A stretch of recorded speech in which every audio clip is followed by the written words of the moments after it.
Right, so we need the rest of our pieces out of here.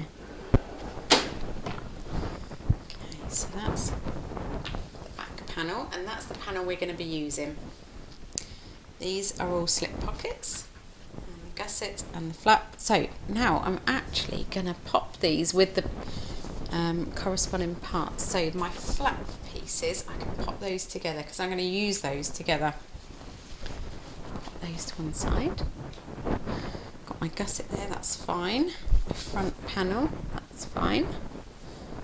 My back panel. And my slip pockets. Right, so here are my zip pocket pieces. I've got 3 zip pocket pieces. And that's my front panel. And that's not going to receive any pockets, and there's my gusset, so I'll pop those to one side. So let's get started with the lining zip pocket. Now I have used for mine, I've got my lining fabric here, which is this copper geometric design, which I thought would go really nice. I had all of this in my stash, I didn't have to buy any extra fabric, which was really nice. And for my facing I've used the exact same fabric, because that won't be seen, or it won't be noticed so much. So when you turn it through, if you're not quite 100% accurate, it won't be noticed. And then for my actual zip pocket, for the piece that's inside on the front that you don't really notice as you open it, I've used lining. And for the piece that's inside on the back, I've used my nice fabric that I've got on my flap, because I just wanted to make a little bit of a feature of that. So we'll pop those to the side, and we're going to get started on our box. So we need our zip pocket facing, and we're going to draw the box first and then pin it on to the lining panel. So the box is 1/2 inch from each long edge. So line your ruler up on the 1/2 inch mark along the bottom. Maybe I won't use my pen, maybe I'll use a pencil. I do want you to be able to see it, but I don't want it to bleed through. Okay, so I've done that 1/2 inch from one edge, and I'll do 1/2 inch from the other edge as well.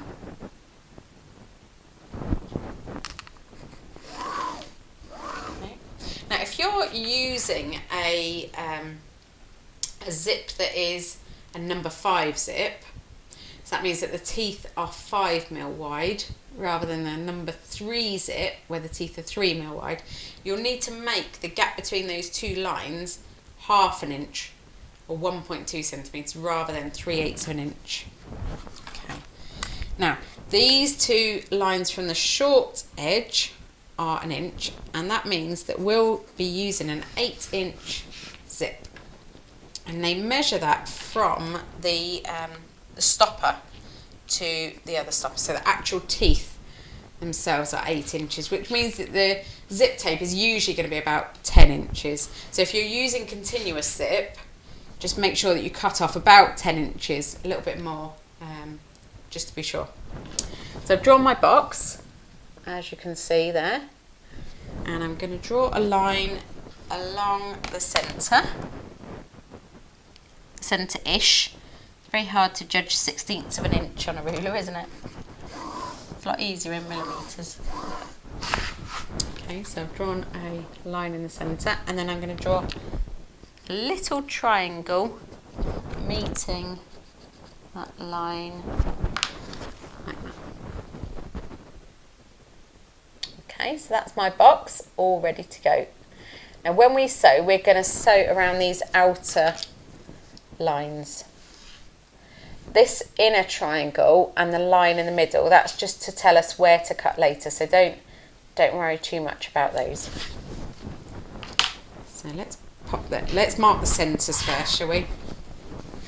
So I'll fold my panel in half and find the centre.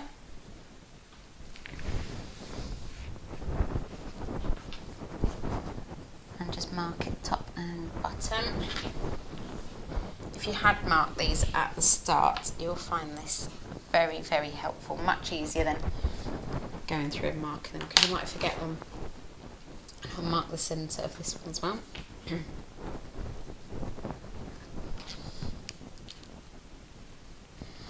Right, so let's see where we're going to place that. We are going to place it 2 inches from the top. Okay, so place your 2-inch line on the top edge, and I like to shift mine along so that I can see where that centre mark is, and then I line the centre mark up with that. So the top edge of my facing is 2 inches down from the top, and pin that into place.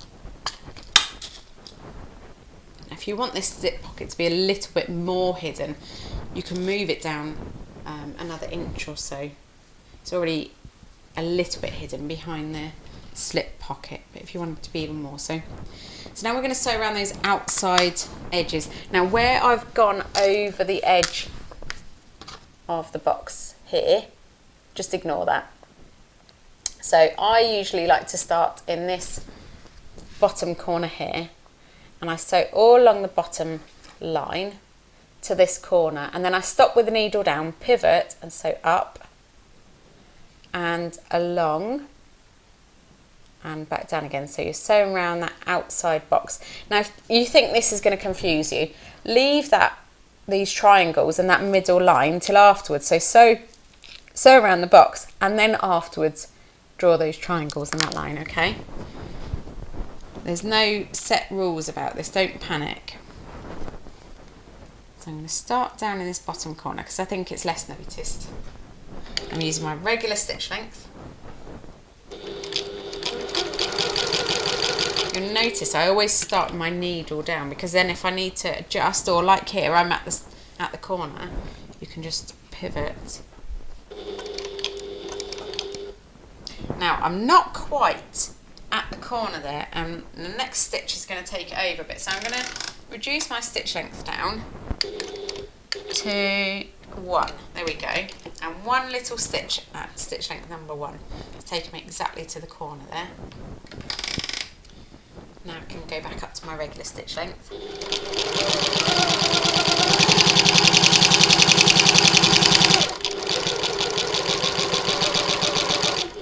You can do this whole thing on a tiny stitch length, but you'll probably be there for ages, and it might pull a little bit tight. Okay, so I'm going to take that pin out. It's a little bit close to the edge of my foot there.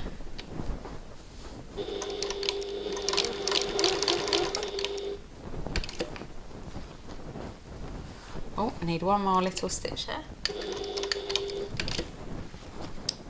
Okay. Oh, I'm still on tiny stitch length. There we go. Okay.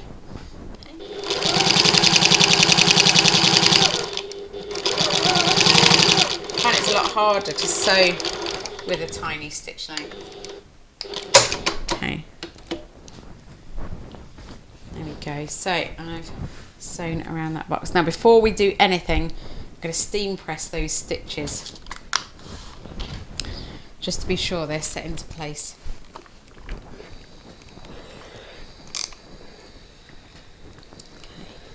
Now to get a really good finish on this, and I'll show you here where you can see, what I like to do is I like to pull this facing up and push my iron against it from underneath, and then I usually turn this round and do the same the other side. So pull the other side up and push against it with my iron, and then I pull the sides in and do the same, and I'll show you when I've done that. I just find it gives a much neater finish when you actually turn it through and you're pushing your fabric through to the back of that box. It's a much neater finish.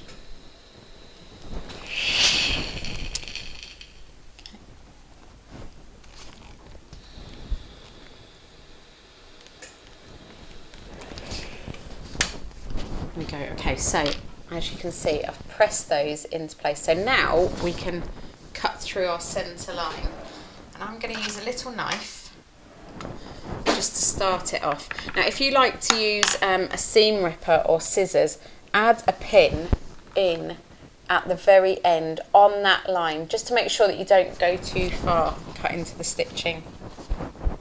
Little dressmaking tip picked up. Okay, so I've just cut a little line into that, or a little hole into that line. You can see that. And it's always best to use little scissors to go into these corners. a stitch along, snip along, sorry, and then cut into this corner, and don't cut through those stitches, but cut as close as you can to that stitch line. See if I've got close enough. A little bit more. Yep, and then I can go along to the other end. Now this is what's going to stop puckering at those ends. Just to snip really nicely into the corners there.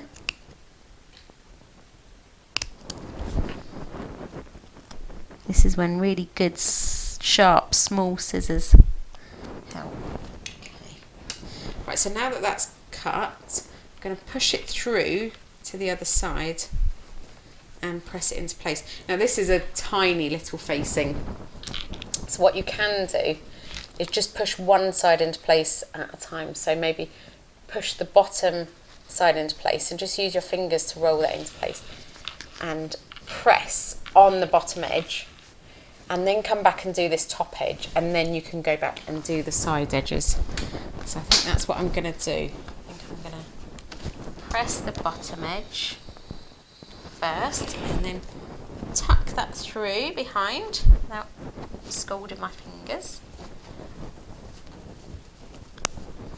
Okay, so that's pushed to the back side now. And press the bottom edge into place, and then do the same on the top. And just don't rush this. Take a little bit of time just to make sure that that's all nicely pushed into place. Okay, so I'll show you that before I go any further. So I've done the bottom edge and the top edge, but you can see I haven't done the side edges. So now it's time to pull this from the back, the facing from the back, and just make sure that's nice and flat, and then press this whole corner area into place. And do take a little bit of time to do this.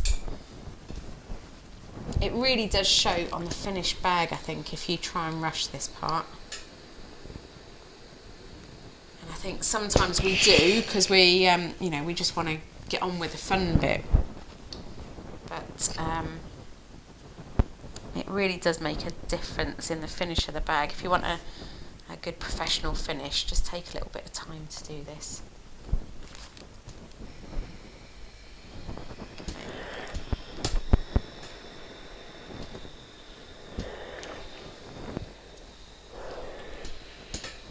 There we go, okay. So from the right side, that looks pretty good. Can't see any unsightly puckers. All looks pretty straight. Now from the wrong side, there may well be a crease or two in these corners. But if you know that there may well be a crease or two, why wouldn't you put them inside the bag? So that's why I always press from the right side first, so that if there are going to be any little puckers or creases, they're hidden inside your zip pocket. So who's going to look inside there for a pucker? Well, I hope nobody will.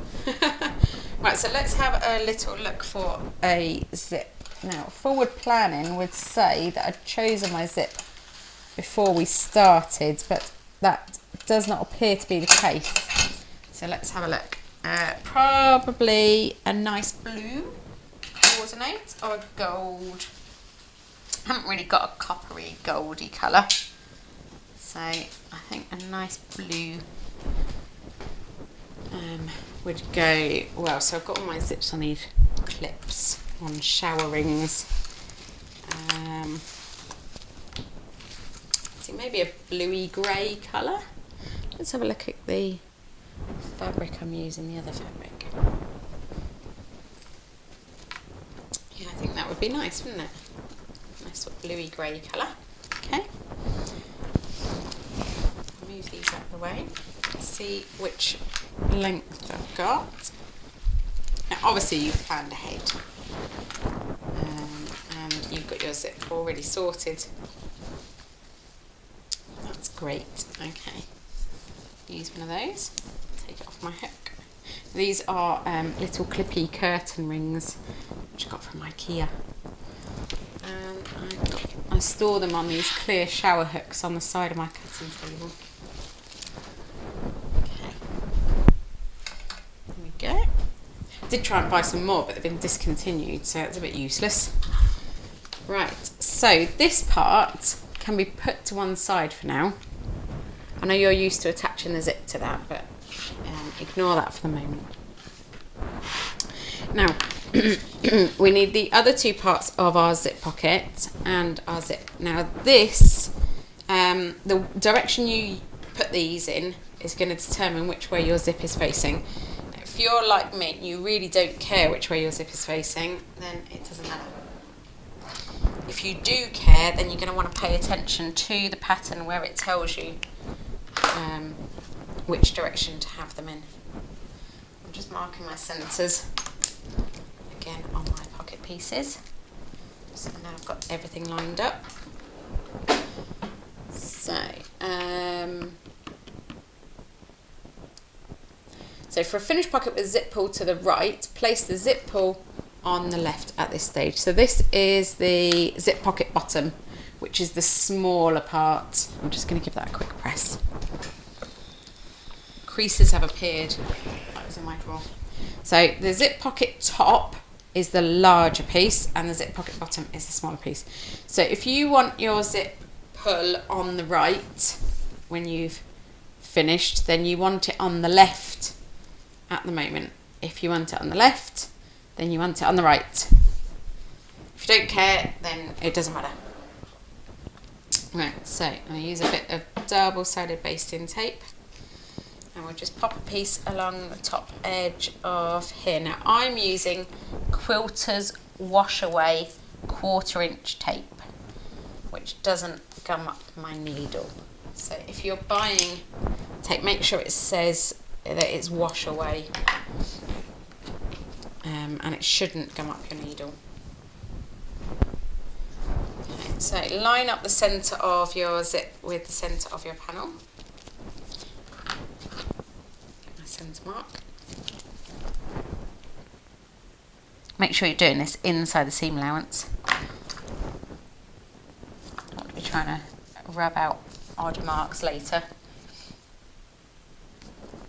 Okay. And we're going to just baste that into place along that edge. I'll turn it around. So that's how it is.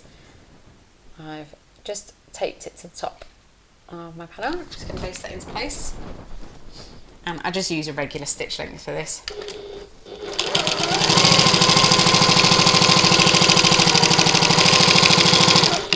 If it's not something where I don't need to baste, then I don't change my stitch length because I worry I'll forget to change it back. So if I can get away without, then I do. Okay, so that's stitched into place along the top. Now what we're going to do is fold the zip over and press that into place. Now my tape is 1/4 inch and the seam allowance I've just sewn on is 1/8 inch because I haven't changed to my zip foot. So just make sure that any tape is hidden in that fold, but that the fabric is folded back nicely away from the zip. You can move your zip pull out of the way however you want, really. Okay.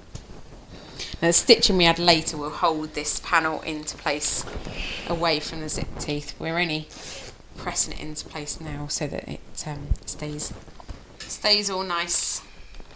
Okay, there we go. Oh, there we go. Right, so the right side of our zip is on the wrong side of our fabric, and the wrong side of our zip is on the right side of our fabric. So now we need the other piece, the zip pocket top. Now my fabric is directional, so let's see what it says now. Okay, I think I've put instructions in here on whether it's directional or not. Okay, so add a line of tape to the top edge. Okay, that's the top edge. and then turn it 180 degrees.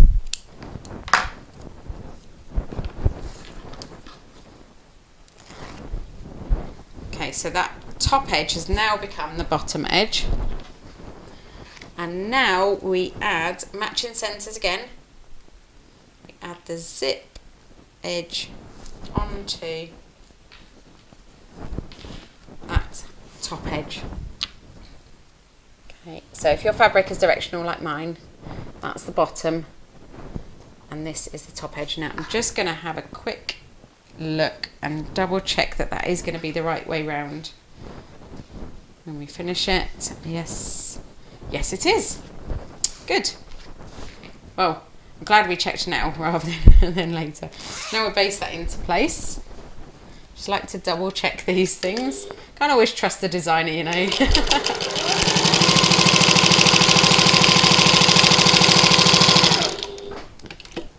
I've sewn as far as the zip pull, lifted my foot and moved the pull.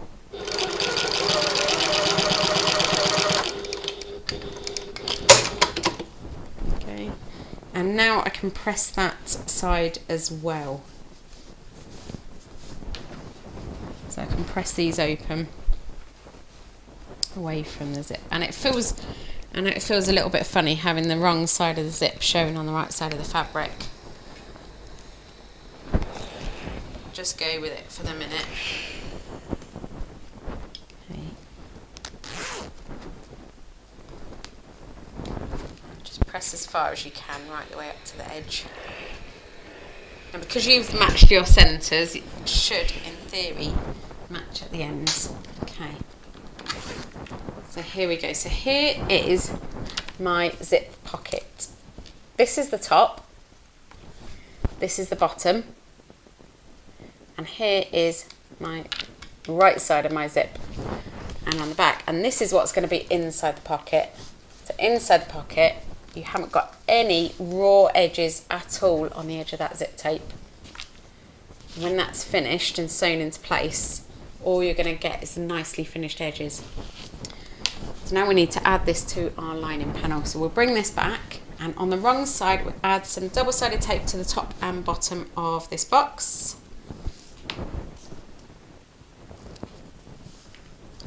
And then we'll add the zip pocket behind it. Now you can use this on any zip pocket that you're making.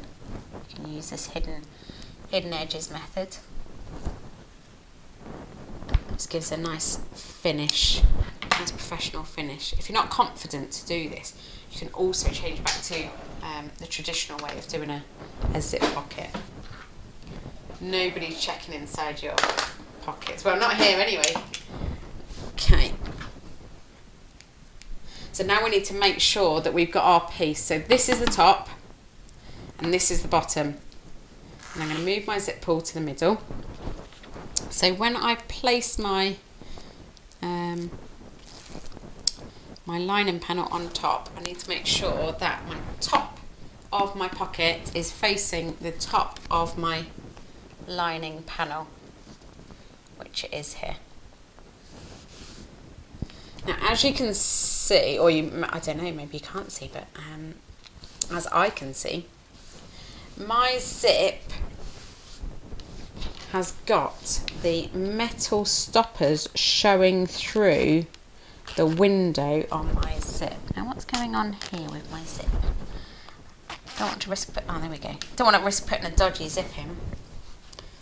Okay, so you can see here the metal stoppers are showing. Now, if you don't like that, get a longer zip and trim the ends off. But me, I like to see exactly where the metal stoppers are, so I like them to show through the window.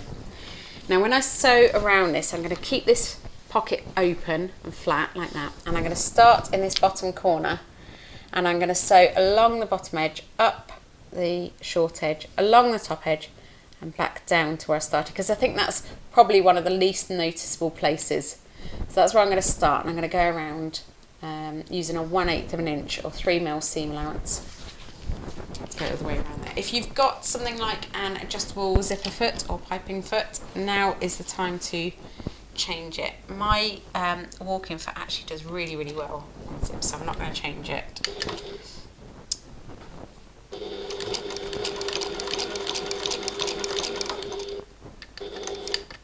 Okay, so we'll lift the foot and pivot at the corner.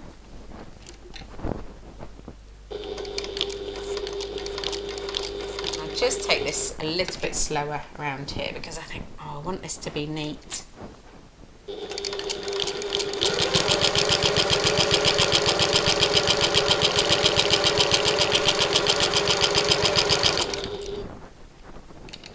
Okay, so my zip pull is here, so I've lifted up my foot with my needle down, lift up my foot, and I'm unzipping it to get the pull out of the way.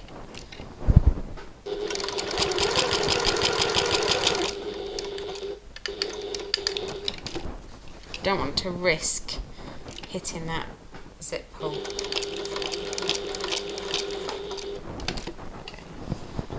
Pivot again and just make sure all these layers are nice and flat, nothing's caught underneath.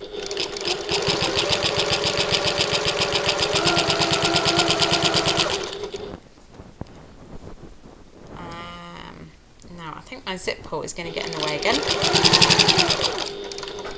So I'll leave my needle down, foot up, move the zip pull out of the way again. Better to be safe than sorry, isn't it?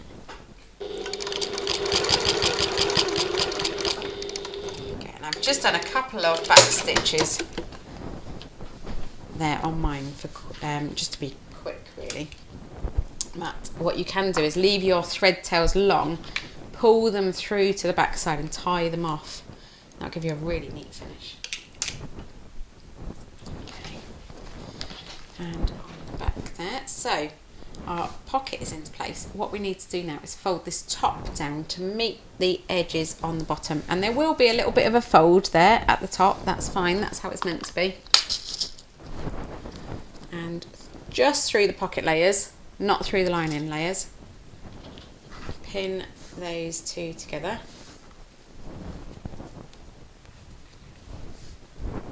And I'm going to add a double pin in here because this is where our turning gap is going to be. And if I don't add a double pin, I forget and I sew across it. Right. Now for my turning gaps, what I like to do is I like to back stitch at this double pin. So I like to start at the top, sew all the way down, back stitch here, and then I change my stitch length to the longest stitch length I've got on my machine, and I sew across that turning gap just once until I get back to the double pin on the other side. And then I change back to my normal stitch length and back stitch a bit, and then I continue on my way.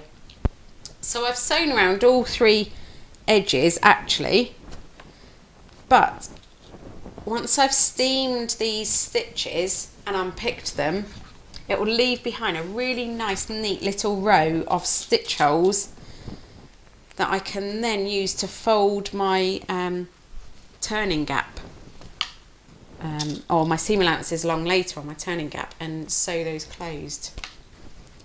Just gives a really neat finish. Right, so my layers are all pinned together except for my lining.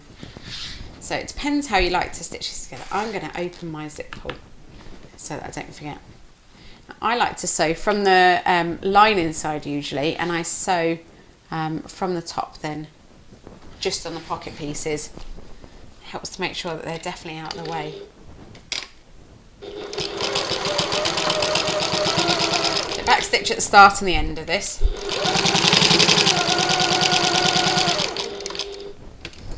And pivot. Back stitch there at my double pin, and then increase to a long stitch length. And then I'm back to my double pin, so now I'll change back to my regular stitch length and do some back stitching. Now remember, you're turning the whole bag through this, so if you feel like you might need to add a bit of extra reinforcement, a few extra back stitches, please do.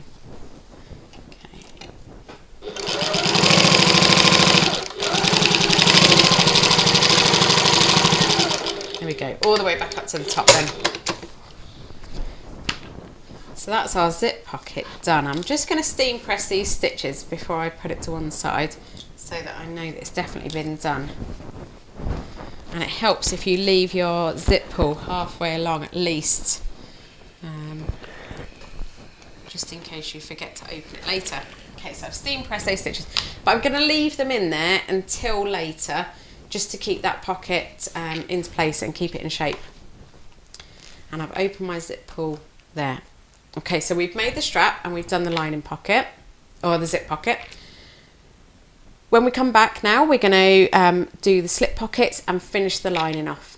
Okay, so we'll take a little break now and just catch up on what we've got up to so far. So I'll pause you now and then we'll come back after a bit and we'll do the rest. Okay, so now we're going to move on to the rest of our lining. So I've got my lining front panel and I've got my lining gusset. And I'm just going to give them a quick press because they've been sitting in a drawer. They've gone a little bit creased. Okay, and I'm just going to press my gusset piece as well. Make sure it's nice and flat before I start. Okay. So the first thing we need to do is the darts in the back of the lining piece. Now my interfacing isn't particularly easy to see, so I'm going to draw along my lines. I'm going to use a chalk pencil actually, and I'm just going to draw along the lines so that I can see them a little bit easier, and it should help you to see them a little bit easier as well. Okay, there we go. Now, when we sew these, actually I'm going to keep this chalk line. When we sew these, we're going to sew them with a 3/8 of an inch seam allowance. So it might be helpful just to draw that on next to the dart line. Now this chalk liner can be removed very easily just with some brushing or a dab of water, so don't need to worry too much about the fact that I'm using grey. Okay, so there is my darts line, smaller triangle, and then my 3/8 of an inch seam allowance is marked with a bigger triangle. So what I've done is I've drawn my dart lines on, and then I've popped my ruler on top with a 3/8 of an inch marks on that dart line, or that's 1 centimetre if you're working in metric, and then I've just drawn a line. You're going to need to draw it slightly longer than you think, so use something that you can remove. There we go. Right, so now we just fold our panel right sides together, matching up. Now the benefit of using a dark grey chalk pen is that I can see through my fabric to the other side where that chalk line is, so I can match those up. Oh, I've done my pins, here they are.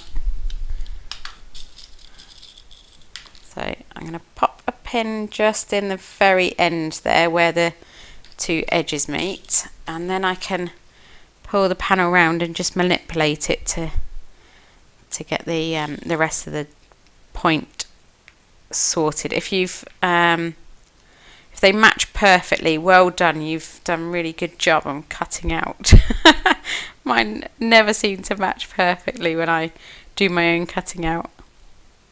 I say that like I've got somebody else who does cutting out for me. That would be nice, wouldn't it? So I've just flattened that dart so that I can see where I'm going to sew along that 3/8 of an inch line. Now let me see, I think it says to sew from the bottom to the point. Okay.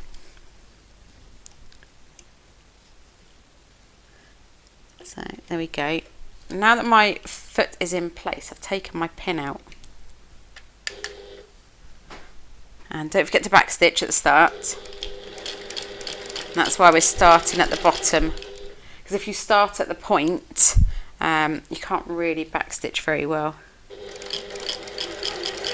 Okay, so I've just gone off the edge of the point there, and I'm going to leave my thread tails long and pull it out, and then I can tie these threads off, so rather than having to back stitch, and that way you get a really neat dart there. Okay, so I'm just going to tie a little knot in those.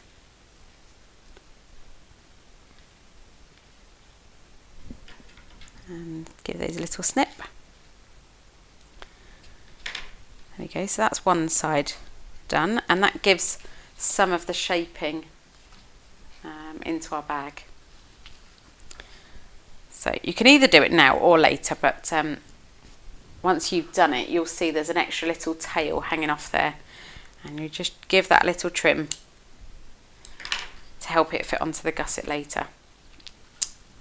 So let's find the other corner, there it is, and fold the panel in half again. I'll try doing it on the flat, see if that works. So matching the side edge to the bottom edge. That should do it. There we go, and now I can sew from the bottom of the dart, back stitch again.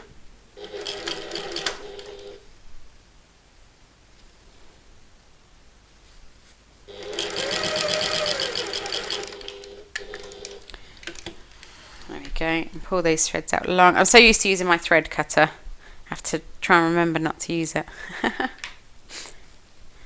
for this, so that I can tie them off. Okay, so I'll tie this side off as well. Okay. It just stops that dart unravelling once the bag is in use. Okay.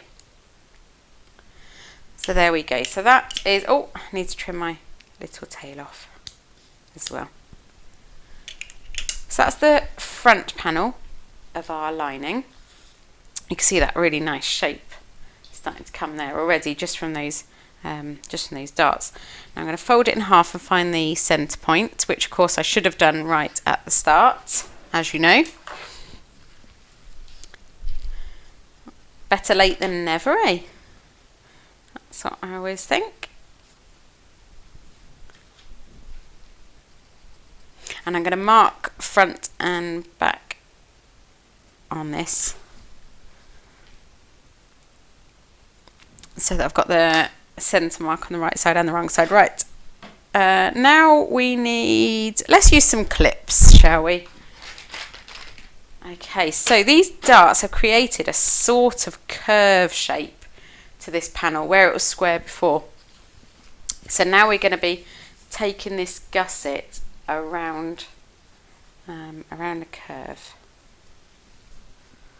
So mark the centre there again. I'm going to use my pen for this one so that I can definitely see it. I'm only marking on the wrong side for that one. So marked the centre, and now I'm going to match the centre of the gusset to the centre of the main panel and pop the clip in there.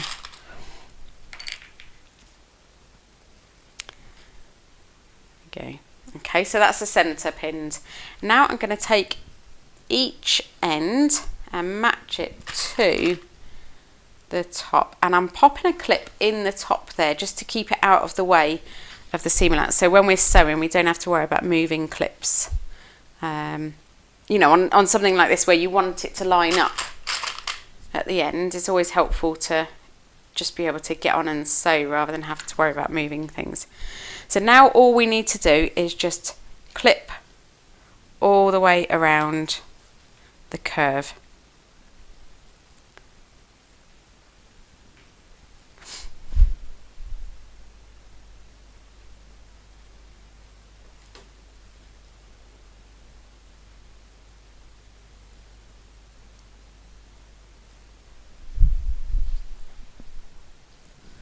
Okay, so we'll work our way round, clipping and easing it into place. Now remember, this is a curve, so you might find that you need to stretch the gusset slightly on these around these dart points to get it to fit nice and snug and not have too much extra fabric hanging around there.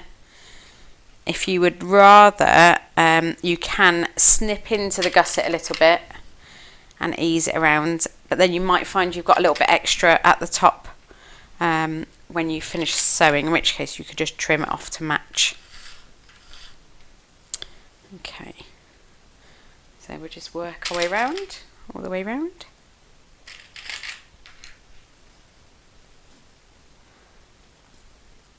Just manipulate that gusset into place.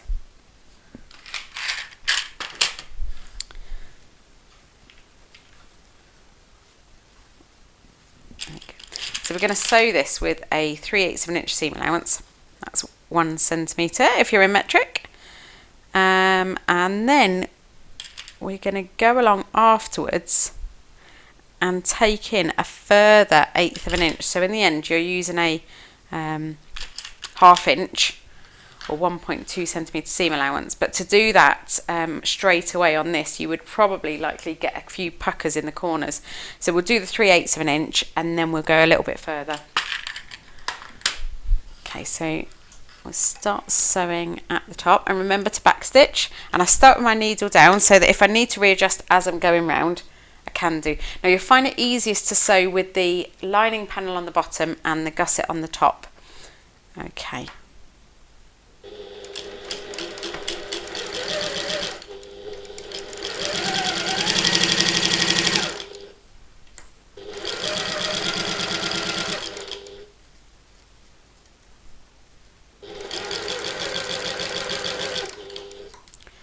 So as you come to this corner where the dart is, I like to stop with my needle down and just readjust that gusset and double check that there's no puckers in there at all before you keep going round. And you might have a few puckers in, you know, in this end of the gusset, but as long as where you're sewing on that seam line, that stitch line, is smooth, then that'll be fine. Okay, so let me go a little bit further, see if I can show you. So as you can see in this corner here, there's a few puckers and gathers in the lining fabric, but because where I was stitching was completely smooth, on this side, when you turn it out, there's no puckers in that section. Okay, we're gonna go along and clip these curves afterwards anyway, so don't worry if it doesn't seem like it's sitting quite right. Main thing is just getting that the area of the stitching line completely smooth, and that's how you prevent the puckers then from coming.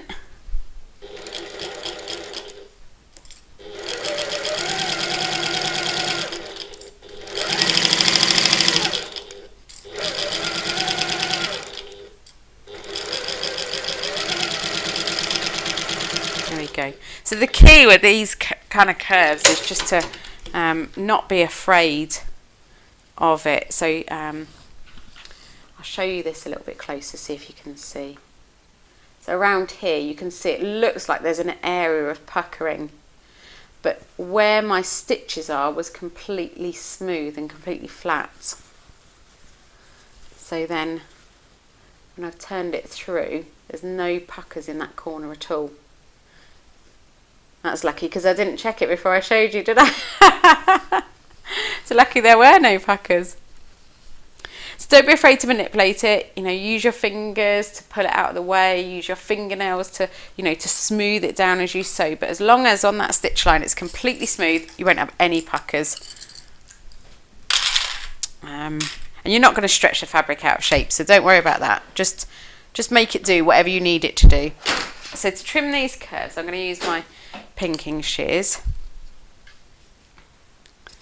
and I'm only trimming really around by those curves, and you can go along later and you know, trim the rest of the seam allowances a little bit more if you want. You only really need to take the bulk out of these corners. Okay. So now we're going to go along and we're going to sew an 1/8 of an inch inside of that seam. So as you get to the corners again, you're going to need to manipulate that fabric out of the way. So I'm just sewing 1/8 of an inch inside the seam. So the original stitch line is on the right, and I'm going to sew 1/8 of an inch on the left, and that will take the seam allowance to a 1/2 inch.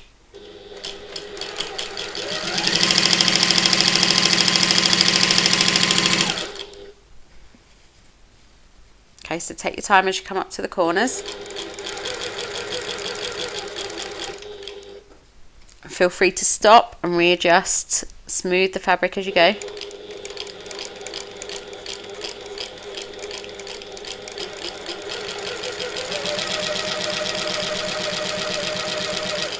And you can always, if you catch a pucker as you're going around here, you can always go back and unpick just that little section and redo it. But I think as long as you're pulling it or manipulating it into place as you go, you should be okay.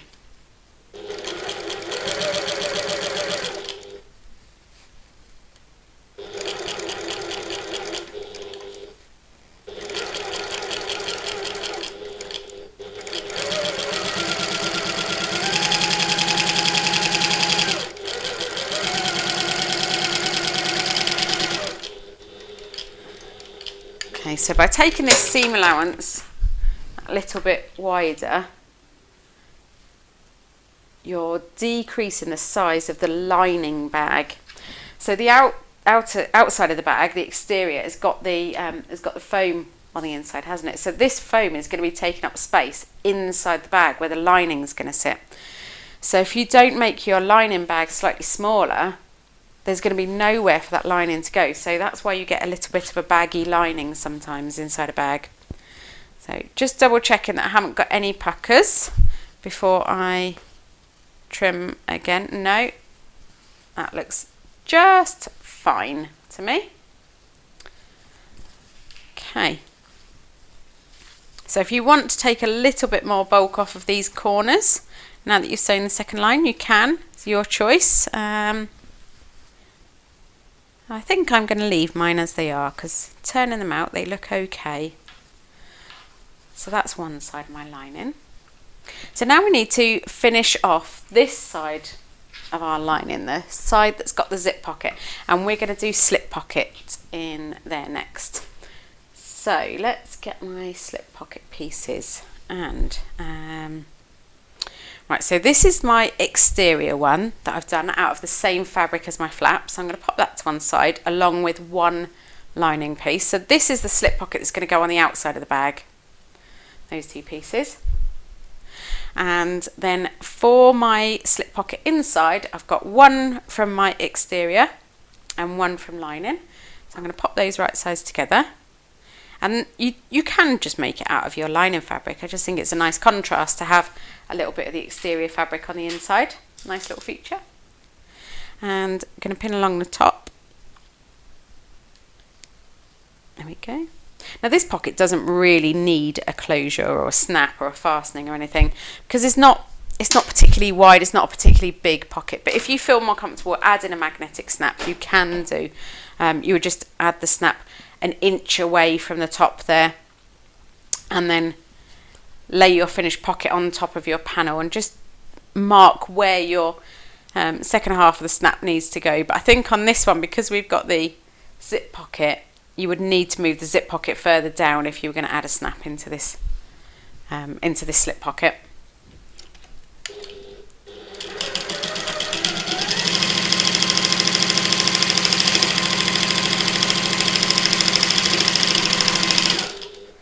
Okay, so I've just sewed along the top there of that slip pocket piece, and now we're going to turn it. So I think I'm going to open it like this and then press the seam allowances in the hope that it will help them to sit a little bit better when I turn the wrong sides together. Just press that, okay. So I've pressed the seam allowances towards the exterior fabric, and now I'm going to pull those down so the bottoms match. And yeah, that that seam sits lovely along the top there. If your seam doesn't quite sit so well, just moisten your fingers a little bit and just sort of finger roll that seam out at the top there, and then give it a press, just to help it sit nice and neat.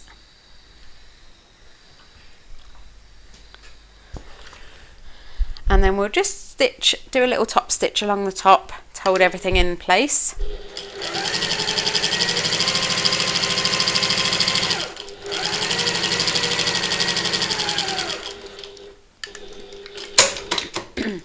So top stitching tends to be at 1/8 of an inch. That's a nice distance to use for top stitching, excuse me.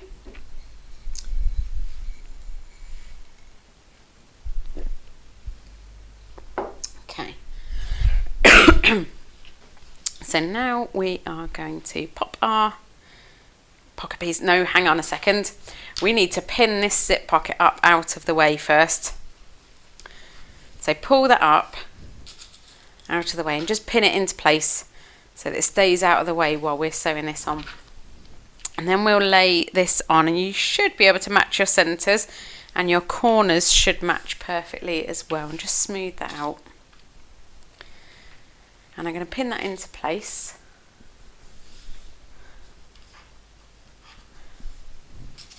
And where the top is past that zip facing. I'll just turn that around. Okay, so as you can see, I've pulled my zip pocket out of the way, and I'm going to need to pull it back when I sew. Okay, so there's my pocket piece on, and I'm just going to baste that into place. So pull your zip pocket out of the way. We're not interested in that at the moment. And I'll change my stitch length to the longer stitch.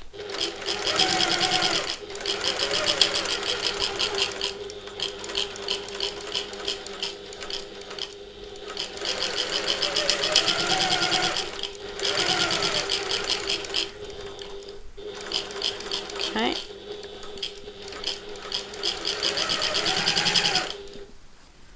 And just pull my zip pocket back out of the way again on that side.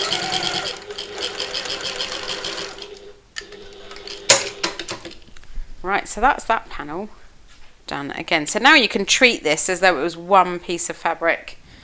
One piece of fabric that's maybe 4 layers thick. So that's one panel there, and double check you've got your zip pull open. I'm going to move that to the end there. It's definitely open.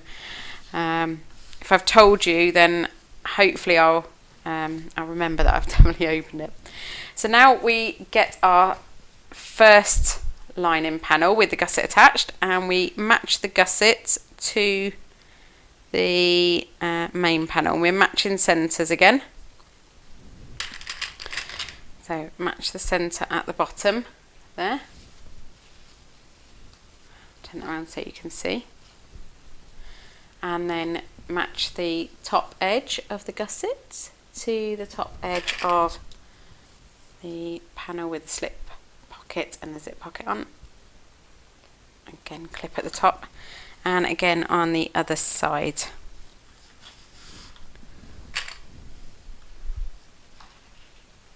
So we're kind of ignoring this lining panel here, and we're just treating this as though it was just the gusset going onto the back panel of the bag.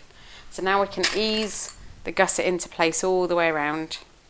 And again, we've got the curves here to worry about, so just manipulate that gusset into place, pull it into place however you need to match it up.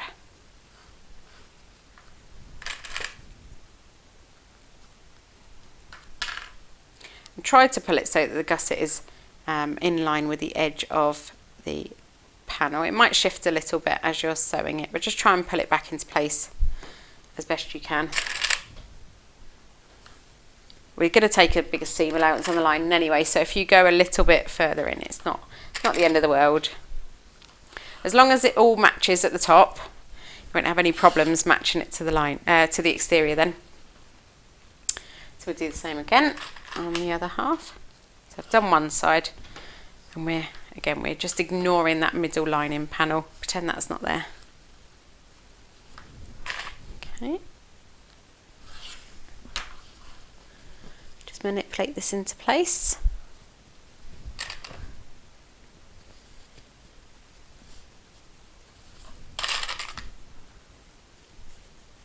There we go. And I haven't pulled that quite tight enough, so that's not quite meeting my my gusset seam is a little bit too short, so I just need to pull that a little bit more. And we know it's not too short because it matched on the other side. We know it's just a case of pulling it into place. There we go.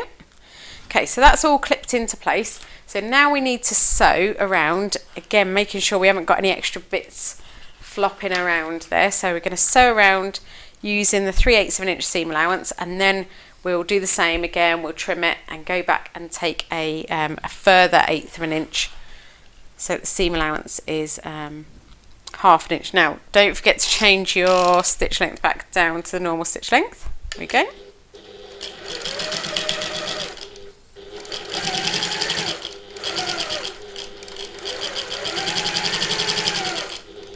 Okay, and don't worry about taking your time here. So if you not confident going around these curves, take your time. It's okay.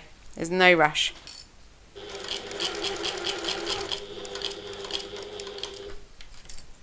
Okay, so this is where it's possible to get a little pucker. So I'm just pulling the fabric out, manipulating it into place.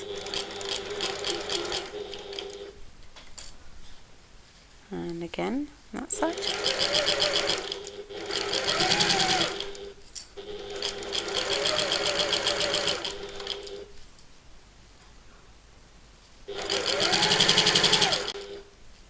Make sure that you haven't got any extra layers being stitched into place, because you've got this lining panel there which could easily pop in under a stitch line. Okay, so just to go around this corner, I'm just pulling that into place again.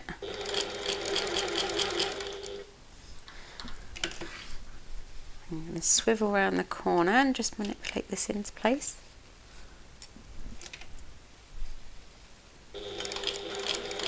I think at the end of the day, it's not a massive issue if you get some puckers. You can always unpick it and go back and try again, or you can just ignore them.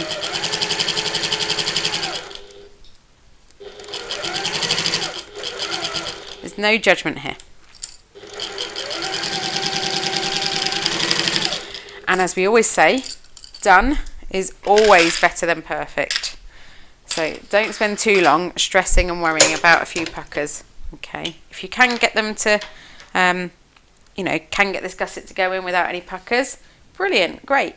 If you can't, it's okay, it's fine. Right, so let me double check that I haven't got any puckers before I start trimming. No. And if you, to check, just pop your finger or pop your hand in and run your fingers around the inside of that lining. You'll soon feel if you've got a little pucker. Right, so I'll trim these corners with my finger shears again, and then I'll go back and take the extra 1/8 of an inch. This one's a little bit easier to see where the corners are, or where the curves are, sorry, because the pattern piece is shaped, isn't it?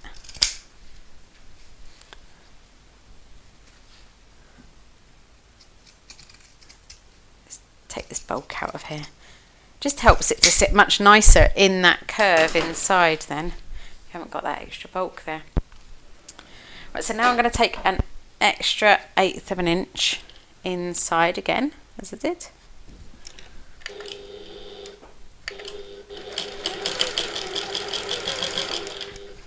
I'm just going to be sure that I'm not sewing on my zip pocket by pulling it out of the way.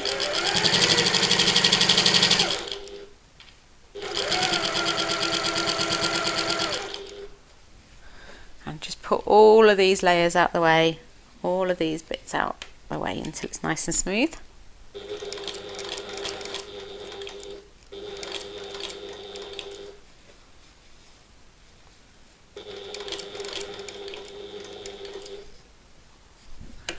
There we go. I've just lifted my foot slightly so that I can pull that fabric where I need it to go.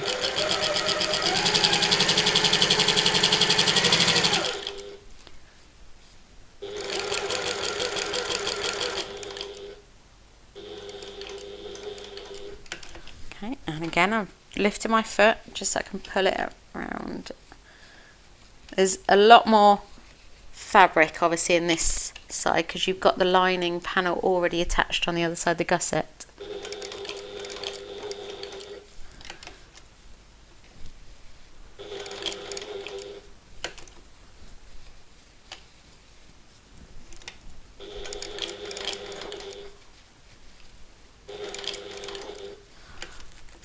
Okay, so I might have managed that. Okay.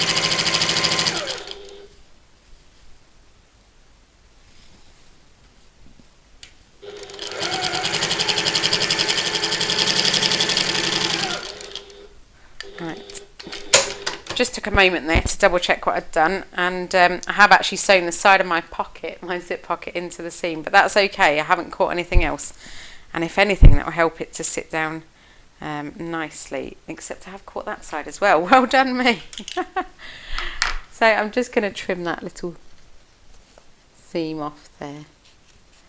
There we go. So I'll leave a bit of my zip pocket in the seam, and nobody will know apart from you.